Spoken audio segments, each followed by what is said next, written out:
Hello, Ralph here from NoizeBusters. Today I want to dive into Bitwig a bit and show you why I'm actually using it and what changed the workflow that I use that program now for production. So we start. First thing, you have, like in Ableton, you have kind of a clip launcher and you have an arrangement view, and you can switch it like this or going into the clip launcher, but you also can do it next to each other, and it's really handy. And to use the clip launcher, for example, for like kind of a notebook to get your ideas, recording different clips and then arrange it, and so it's like just drag and drop. So I really like that workflow.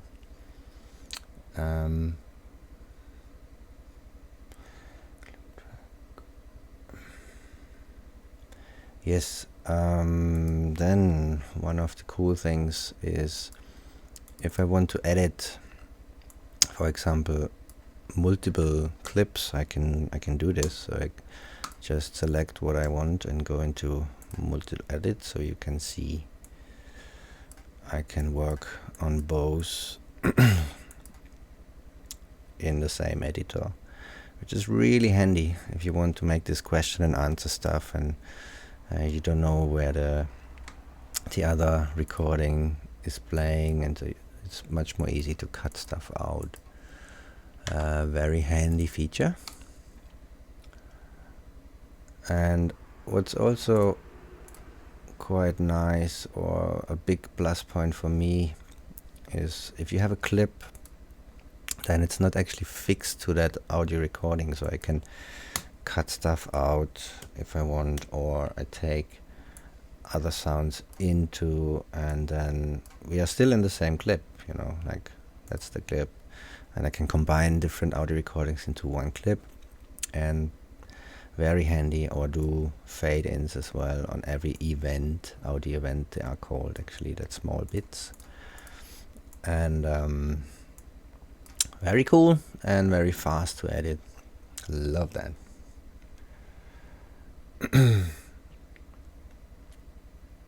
And also, let's see, we have a clip here and arrangement. Copy that one here and here. So, and I want to make an edit on different parts on that clips. So you have the clip view itself, which shows you only that clip, but you have a track view as well, where you see the whole arrangement. So you see all that 3 clips are in the editor, and I can jump from one to another and edit them without clicking into them and edit there. That's very handy, and it keeps a nice workflow. And so the next one, for me, very handy, because I'm lazy sometimes with drum programming, to be honest. And there are some helpers for getting stuff done. So for example, I have a hi-hat happening here, very boring one, like this. So not much happening, straight 16 lines. And now normally you would go down here into the velocity and then draw something in, but there's a much faster way in Bitwig. So you select the notes, and then here on the left side in the inspector you have different settings you can change, like velocity and stuff. But next to that numbers you have that triangle, and if you open this, that's it's called the histogram. And what you can do here is doing random variations. So if I take the chaos,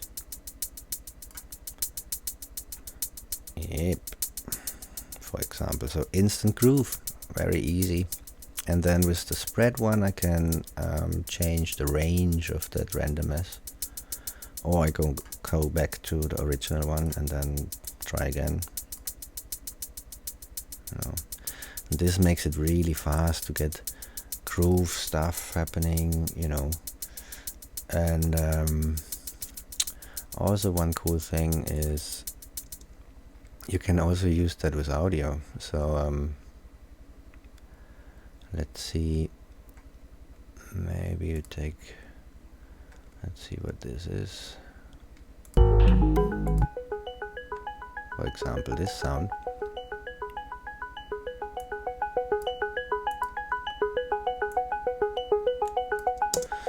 So I can slice that in place, so it splits it on the onset or on a timing, what you choose.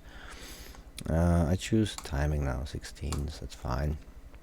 And then select all that ones. So you have also some settings here with that triangle. So you could, for example, you could do the same thing with pitch. So if you play the thing, play the clip, and then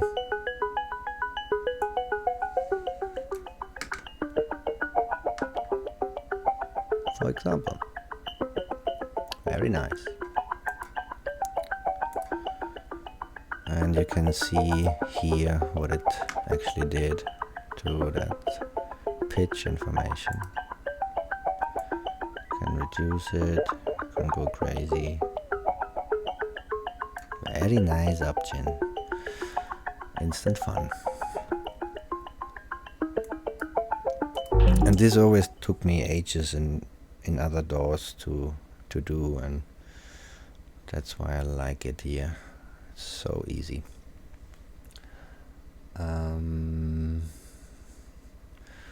So while we are already inside the editor, there's another cool thing I like. For example, let's do a copy of that clip.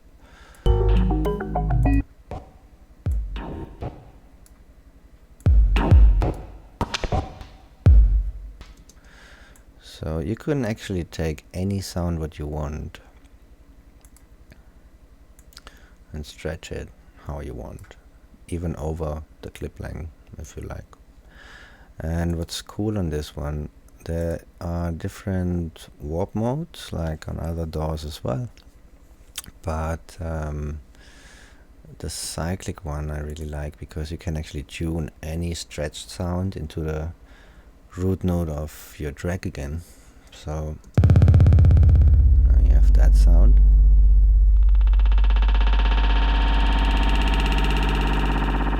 That's a kick drum, you know, and then I can tune.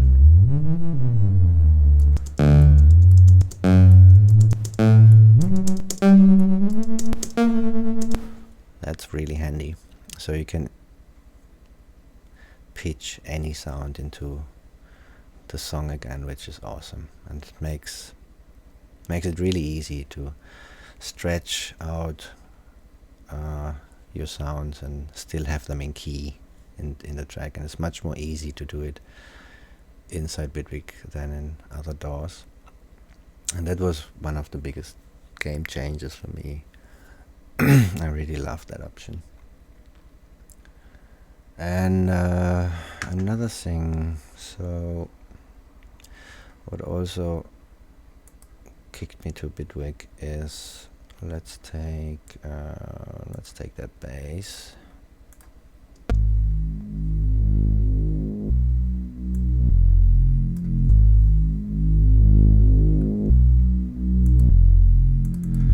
And here you have that device. You know, on every device, it doesn't matter if it's an instrument from Bitwig or any VST plugin. You have that plus signs on the left side, and these are made for the modulators.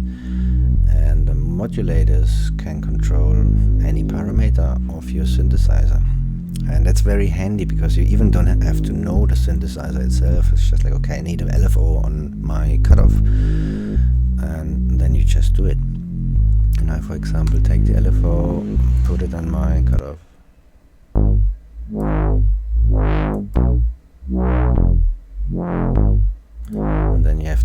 settings what you can do, like syncing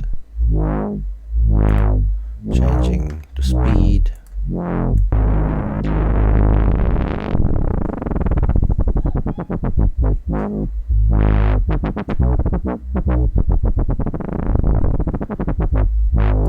and you even can control that one with another modulator, you know. So there's limitless possibilities. So I can control the speed of the first oscillator with a random one, why not, and do this in 8 notes.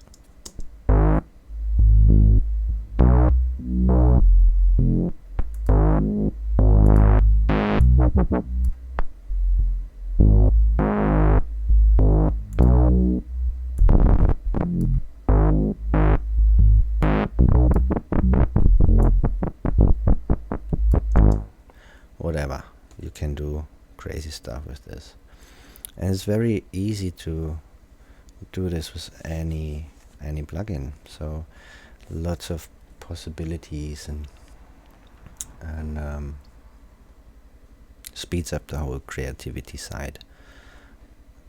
And another thing also what I really like on Bitwig is, let's take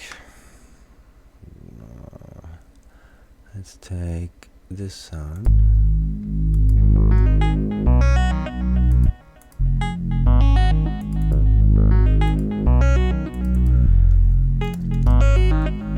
So I take a delay just for good measure.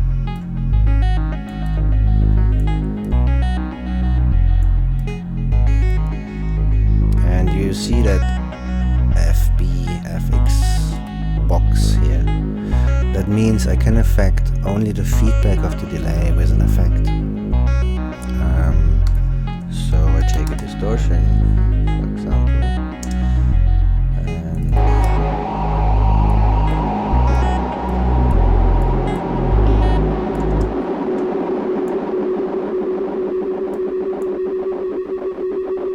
and then it distorts only the feedback side of that delay. That's maybe a little bit extreme version now, but you see. Or let's take a reverb. Same thing here. You have for the wet and for the tank, for the sound itself from the reverb, you can affect this one or the tail. And for example, taking a flanger on it.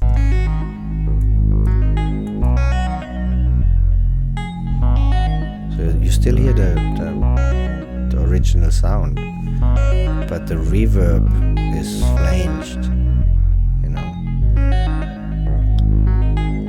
Very nice effect.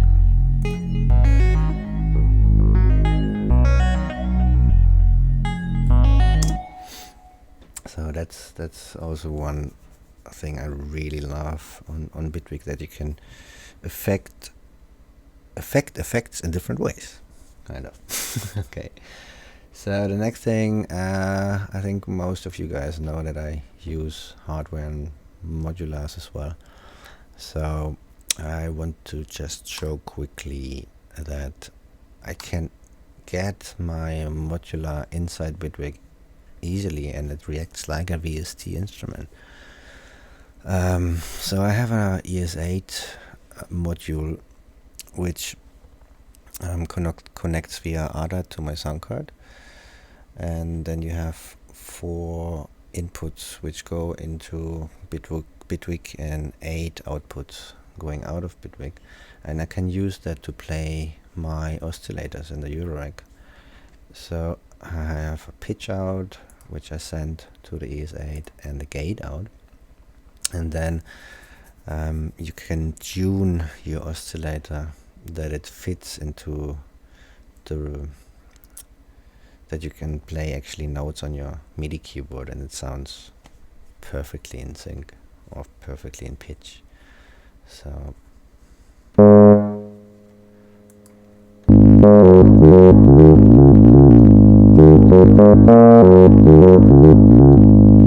that's my plates oscillator from the Eurorack. And what's also fun to do is, like, here I have a CV out device.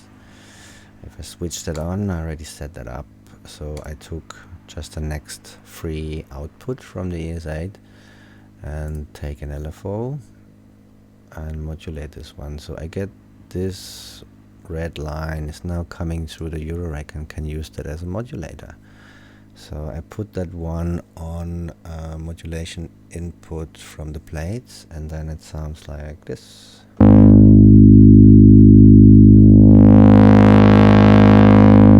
To see a bit more clearly, that's what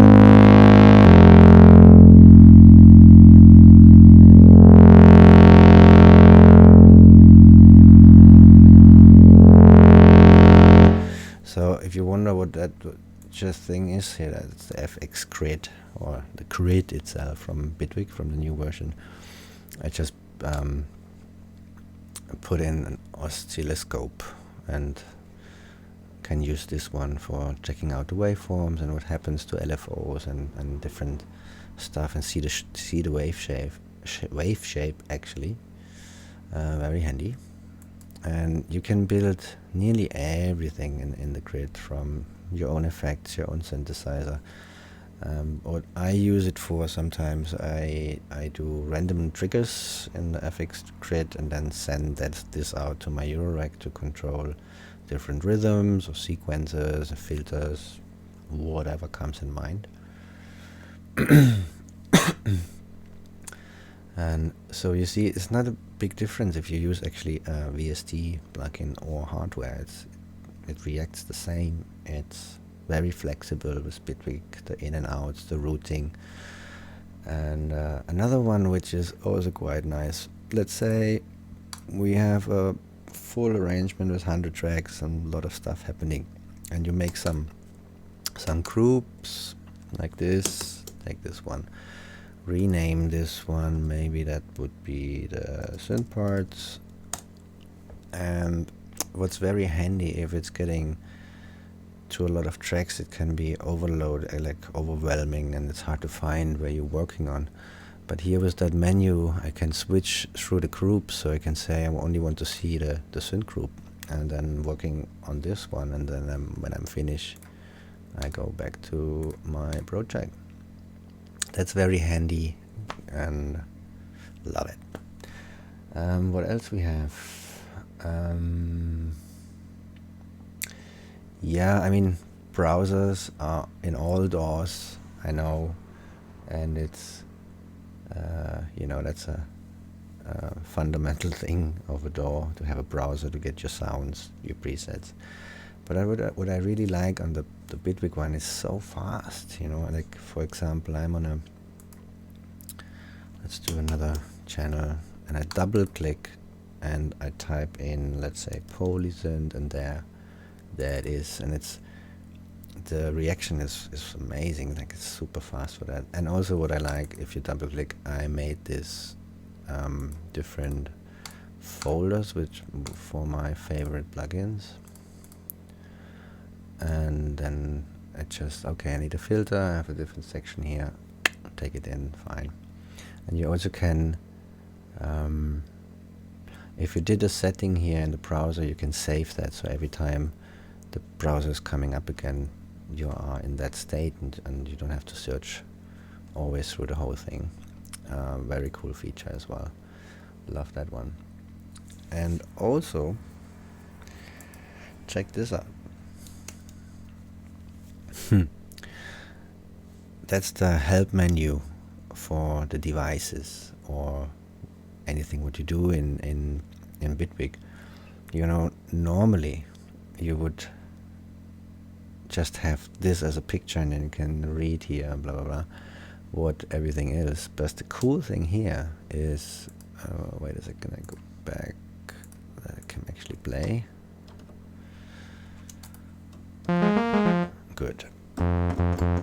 And what's really cool in this is that you actually can play still the synth.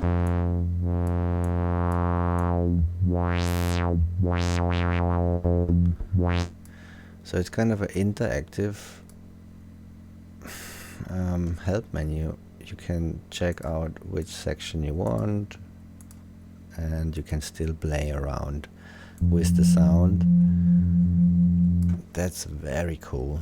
I think that's the best help menu I ever saw in a program. More people should do this. This is amazing. So you can change it, you can read it, make your settings, you close it, and the setting is still there. So you can work around with that. And also a good feature I thought it was, like, if you, for example, I choose a preset, it immediately loads and I can play it. And I even can change settings on the fly. The browser is still open. And then I can switch to other ones, and it's like, oh, wait a second, I want to go back to the one I actually, before I opened the browser. So you cancel it, and then it's go back to that setting. So that's also a cool feature. And yeah, I think that's the main points why I'm actually using it, and it really improved my workflow. That's why I love that program, and awesome guys behind also. So give it a try, guys, and if you use hardware, then definitely check it out. And because I show you another thing in the preferences, for example, you have this synchronization, and these are all the inputs and outputs from the system. So you can do different clocks. You can send unlimited clocks to all your outputs, and then changing settings, shifting the clock around, make everything synced up that it's really tight. It's much more handy than in other DAWs, and it reacts also on Ableton Link, which is cool.